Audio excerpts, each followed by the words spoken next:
Welcome to the Delco Duo. It's Saturday nights on PHL 17, and you are watching the Delco Duo. I'm one half, Monica Cryan. And I'm Jenna Meisner. Hope you're having a nice weekend, maybe doing some fall things. Fall things. We are dressed Embracing. down. I said I looked like a scarecrow when I sat on the set. It's giving scarecrow vibes.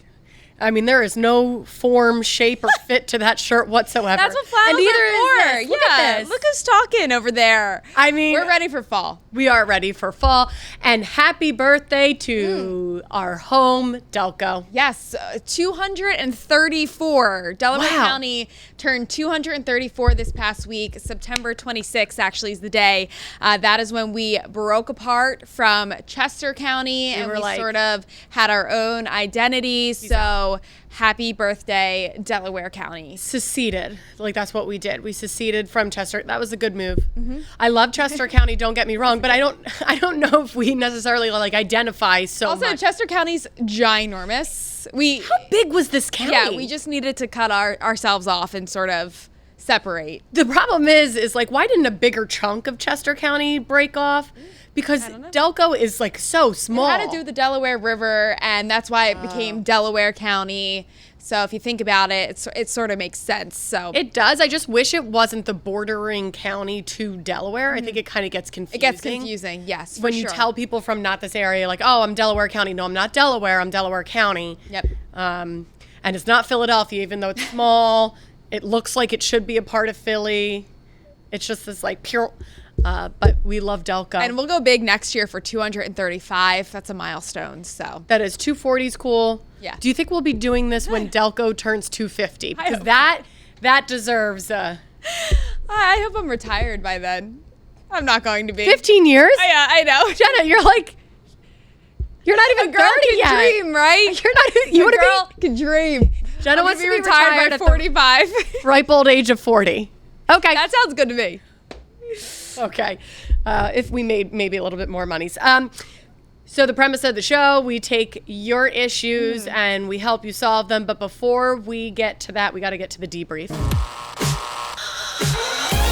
I don't know what you're talking about. This show brings in the big bucks. This show, I'm sitting on a pretty retirement because we are doing, as I say every week, we're doing the Lord's work for all of you at home. But first, so let's debrief. Monica wanted to talk about biggest fears as we are entering spooky season. Of course, October on our doorstep in the next 30 minutes. It's not October even 1st. So right. October's coming up, and this is a really spooky October because Friday the 13th occurs. Okay. So the 13th of October makes it extra spooky. Any Friday the 13th, it could be in the month of December, it could be in the month of March. Any Friday the 13th is spooky. Right. But when you have Friday the 13th in October, and we're obviously going to celebrate and have a ton of fun coming up. Sort of the appetizer to spooky season. The teaser, if you do. All right. You hear of arachnophobia, your fear of spiders. Well, I think it's important that we say, Monica said this had to be a fear that was not like a fear of spiders or a fear of flying or amusement park rides. Claustrophobia doesn't count. I think that should count. But everybody has a healthy fear of spiders. So I wanted to know what is your actual deepest, darkest fear? And I asked Jenna, and then we have ours. So here's the full screen.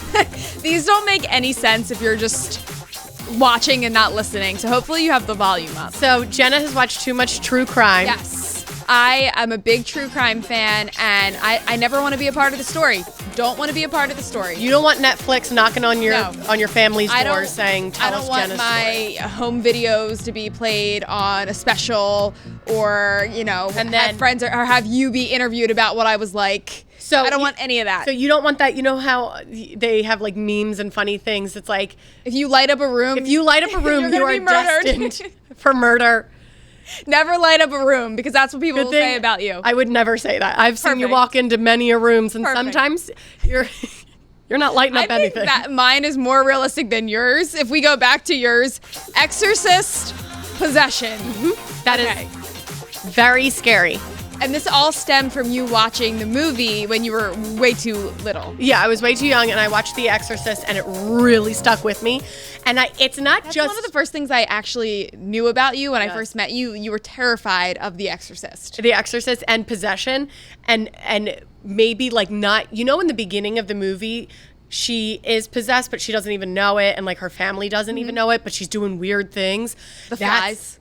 Well, that's Amityville Horror. Yeah, that's same idea. But same thing is like the proceedings to the full possession, and like family members can't understand what's going on. Why is she acting like this? And why are there flies? You're afraid that's going to happen to you. Well, I just don't want to all of a sudden just start to be like, wait, because it's not necessarily me being possessed, it's family and friends becoming possessed. Jeez. And like all of a sudden being like, oh my God. This is such a crazy fear that I don't think you need to worry about. Maybe not, but maybe. And maybe my years as a Catholic school student have really gotten to me. But that's my I'm going to start acting weird just to really scare you. Don't do that. You're going to start doing that near Halloween because you're not a nice person the Halloween season. Okay, let's get to our first topic of the night. We have Frank from Fallcroft. Oh my goodness, Frank. We don't have this much time. What a paragraph. We started a bath renovation. So far, the contractor has been good and reliable. They just installed my shower tile, and there's a noticeable color variance when it's supposed to be all the same color. I don't think I should be responsible for paying to fix this. And then a little more background. The contractor did not purchase the tile. They purchased the tile. So Frank purchased the tile and gave it from one of the local stores. And gave it to the contractor to install. Which I think is a common practice. Sorry, Frank, never have done a bath renovation. I actually need to redo our shower, so this will be good. This is good knowledge to have before we do that. And sometimes I do think, and I feel bad, but some contractors will bring their own tile in or will handle that. But if in some ways to try and cut costs, you can buy your own tile, give it to the contractor for them to install, because that's really, really tough to install it yourself.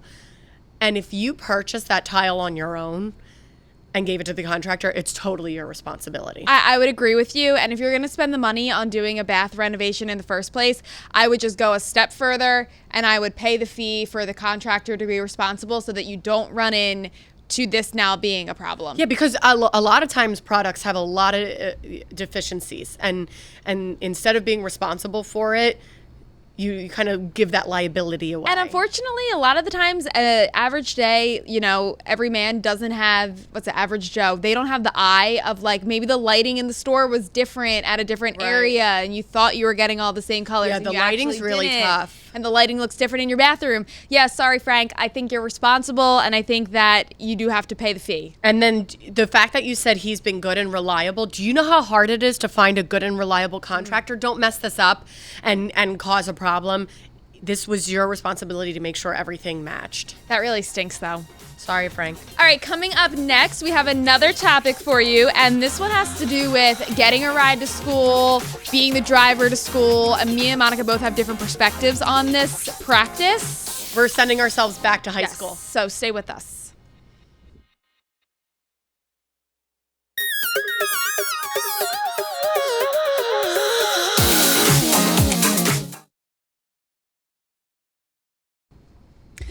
And welcome back. I'm trying to fix my IFB thing cord. Your earpiece. My earpiece is like really annoying. I don't know what IFB actually stands for. If you're wondering what Monica just said at home, it's what we hear our amazing control room. Feedback. FB is feedback, but I don't know what I stand. Internal feedback. We're going to have hearing problems in like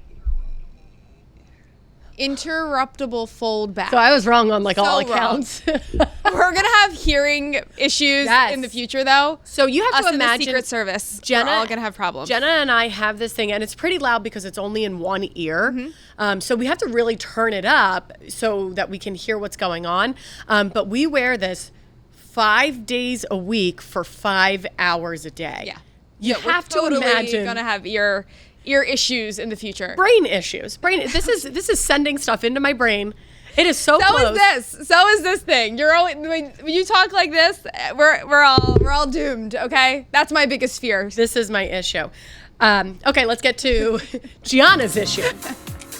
Okay, my friend offered to give me a ride to school every day. I'm on her way and it's only a 10-minute drive, but now she's asking for gas money. So I told her, hey, I'd figure out my own way to get to school. Gianna. Right. Then figure out your own way to get to school if you don't want to pay someone. So let's bring it back. Let's break this down. I'm going back to my high school we gotta break this down. The friend offered to give her a ride to school. So she did not ask this friend for the ride to school. She's on the way. It's a 10-minute drive. Those are the facts of the case. Dun dun. Now she's asking for gas money. Yes. Give her gas money. I agree, but she shouldn't pay for the entire tank. No. I would say give her like maybe $10. $10 a week? Yeah. I think that's a good one. I mean, gas nowadays, we all know that it is expensive. It is Gianna, very expensive. I'm so glad you think like this friend was nice enough to offer you a ride. Why do you think she's offering you a ride? She needs help with gas money. I would always. She should put that out there, though. She shouldn't offer it and then be like, hey, now that you're in my car and I'm driving you to school, can you pay up? No. Right, let's talk about, you said you used to be driven, right? Yes. And I used to be the driver. Okay. Okay, so first, tell me your experience. Okay. I had my typical ride to and from school. It was a friend. It wasn't my best friend. We probably wouldn't have been that good of friends if we didn't ride together. But they did have to drive a little out of the way, but just a little bit to get me. And I gave them, I think, $20 a week. Wow. But school was far for us. Yeah. School was far. And it made my life so much easier right. by them picking me up and dropping me off. Now the question, I think this money's coming from Gianna's pocket versus like a parental pocket, because I think a lot of parents, this is convenience for them. Yeah. So I drove a family to school and they were in my neighborhood. I had to go nowhere out of my way. I passed their house, leaving the neighborhood, going to the same school, obviously. And the parents. You said it's a family. How many? 2. I drove 2 of their kids. That's. And the parents paid me $50 a week. $50. You were making money. Robbing these people. Oh my gosh, that's never ridiculous. Even asked. I didn't ask for gas money. That was back in the day when gas was how much? $3 a gallon? Way cheaper than it is now. I didn't ask for gas money. I didn't set the rate for the gas money, but I was rolling in it. Okay, I would have. Did you tell your parents? I would have driven these girls anywhere. I would have driven them to Florida. You were a chauffeur, and did your parents pay for your gas? At the time, they did. Did you give that $50 to your dad? That was my job. My job, I was a chauffeur. That's what. This is how you build business as a kid. This is called privilege, ladies and gentlemen. This is how you build business as a kid. Okay. And they even would go to the top of their driveway. I basically stopped the car for a second. I could have kept going, and they were jumping in on my way. You didn't have like snacks or anything for them? Paying you $50 a week? Oh my God. But we also played sports together, so I drove them home after. It was like a long day of chauffeuring, and conversation. You have to be a conversationalist. They're paying me for my gift of gab. Oh my God. So that was one of the things that we now talk about it. Me and my friends that drove together, we talk about it now, how we did not talk in the car. Really? Yeah, we got in the car and sometimes it can get a little awkward, as you said, if they're not like your really close friend. But like we were friendly enough that we could have come up with a conversation, but it was just known. You got in the car and you shut up. Because you're tired? We're tired. Yeah, you're going to school. Yeah, we're going to school. We just woke up. We just rushed around trying to get all ready. We got in the car and everyone knew to just shut up and be quiet, which is so interesting. But wow, what a life. Me driving with someone, even though it was just a little bit out of the way, or if I couldn't get a ride with them and I got a ride with somebody else, I'd throw them a $5. Yeah, I think gas every money, single ride. It's essential. But there's a school bus for a reason. School bus is free. Get on the bus. What do you do if the older guy that you're dating and he picks you up for a date, asks you for gas money? Get out of the car. I didn't. And I stuck with that guy for a few months. He asked you for gas? Yes. That's a whole other issue. Also, that we have to change the next part of the show because it's Monica's turn this week, and this is so the problem. What's the song, Scrubs? Yep. That was him. He's a scrub. All right. Coming up next, we have one of Monica's issues, which apparently is not what we're just discussing now, but I don't think she can top it. I've moved on from that issue. I married someone else. Thank God. Stay with us.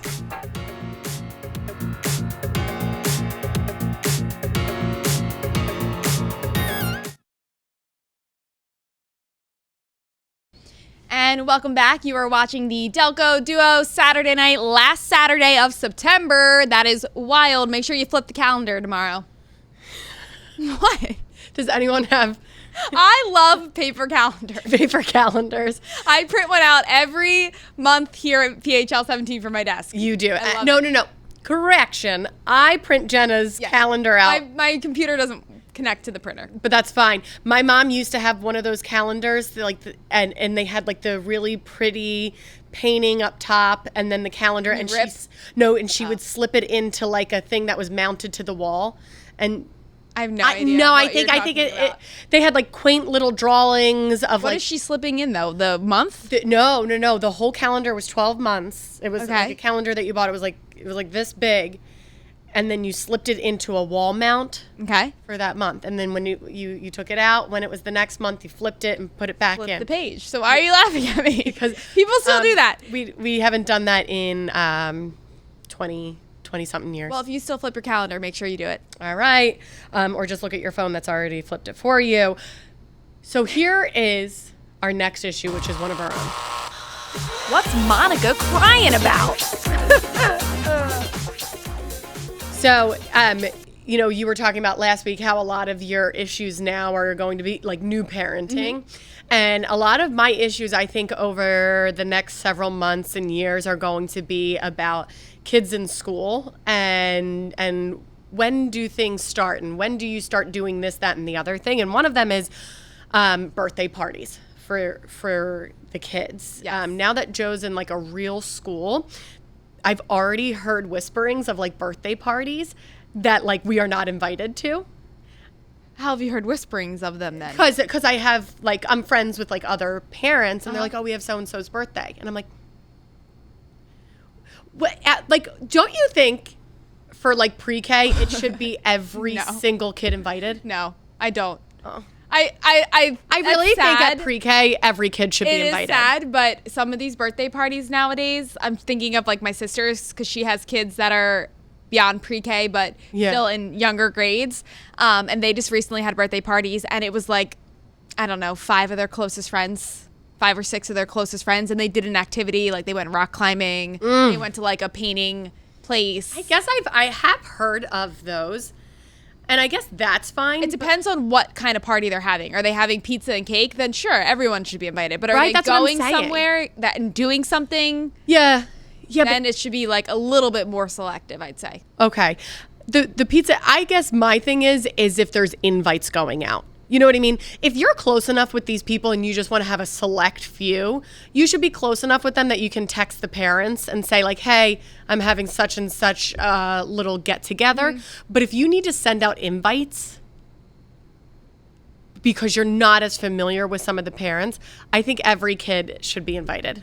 So it's not that big of a class. I think this is more of an issue for you than it is for Josephine. Oh yeah, no, Joe has no idea what's happening. No idea that there's a birthday party. Absolutely. You're having FOMO for her, fear of missing out. No, I don't even know if it's FOMO. It's just the like feeling left out. Yeah. I don't want her to feel left out. That's a terrible feeling. Oh my gosh, no, definitely don't want her to feel left out. So she has a while till her birthday. Yeah. Are you going to invite everybody, or are you now going to be doing the same thing? You got to put yourself in the parents' shoes. Right. No, if I'm inviting one kid, I'm inviting every single of the whole class. So I think what I would do is probably just invite the kids from her classroom. How many are in the classroom? I think there's like 20. Oh, no. In the classroom, there's like 12.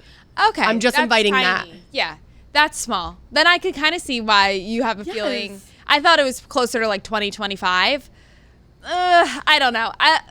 This is tough. No, I'm sticking my ground. I don't think you got it. I don't think you have to invite everyone. Okay. There also was an interesting thing one of the moms was saying, because I had brought it up. I was like, I think they should invite everybody. And she said, well, one of the parties was just the boys from which I think is okay. Yeah. If you're doing just the boys or just the girls, you know, you kind of got like those boy activity, girl activities. I get that. That's a good way to kind of just separate the. So what was do you know what the activity was? The one that you No, heard? I think it was a hayride. That's a co-ed activity. That's okay. We're new.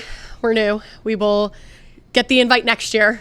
And I will more not. So you have to get the invite. You have to break into this parent group, and I hate that. It's not up to Joe, because Joe probably talks to everyone. She probably does, and she probably has good friends. And I'm just like, why? I guess that's making me feel like I'm not doing a good job. I'm not doing a good job of making. It's the end of September. This child just went to school. You have however many months to make your impression with the other parents. I don't think you have to rush it. I feel like I'm like taking on a lot of this, like. You feel like you're being left out. Yes. If Joe doesn't get invited, I've done a bad job of getting her involved. I could see that. Like, I could feel that feeling. This is on you. What I think I need to do. You got to get involved. What I need to do is I need to throw Joe a big shebang-a-wang and invite like everybody. Okay. So that like she'll get the invite next time. That's what I should do. I'm going to do it. I don't know for what. Her birthday's in June, but I want to have something by the end of the year.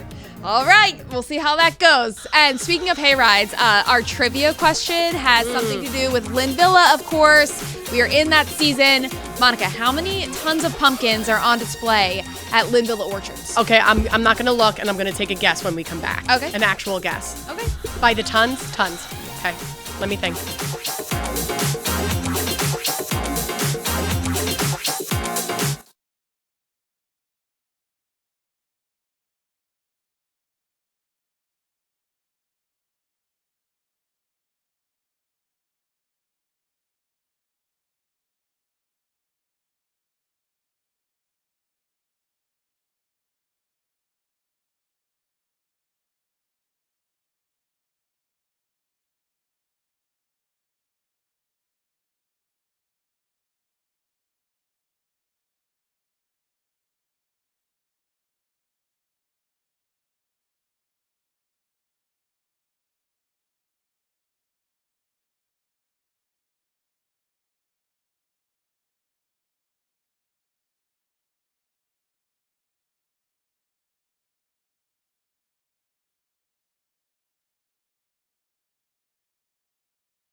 All right, here's the question. How many tons of pumpkins are on display at Lynn Villa Orchards? Obviously a Delco classic for the fall. All right, I'm going to guess 200 tons.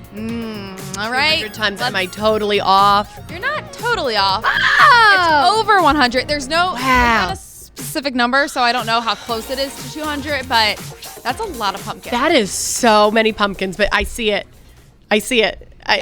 People are walking out of there with like just Wagons. 1 ton of pumpkins themselves, like a wagon full. Wagons of pumpkins. Wow, it is crazy. I go for the picks, and now that I have, my little baby boy, I'm gonna But plop 'em you right go in. for the picks, and then you're going to buy your pumpkins.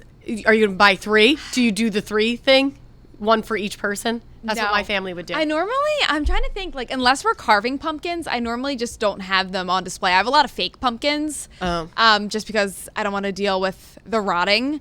Yes, but it smells terrible. Unless if we're not carving, I normally don't get the. Yeah, get the usually we go and each person picks out their pumpkin, but it would have to be the size of the person. So like my dad would have the biggest pumpkin, my mom would have, Okay. the next biggest, and then I would have like a little bit of a Little smaller one, and then My brother had to have like a small pumpkin and he hated it. He's like, oh. I bet.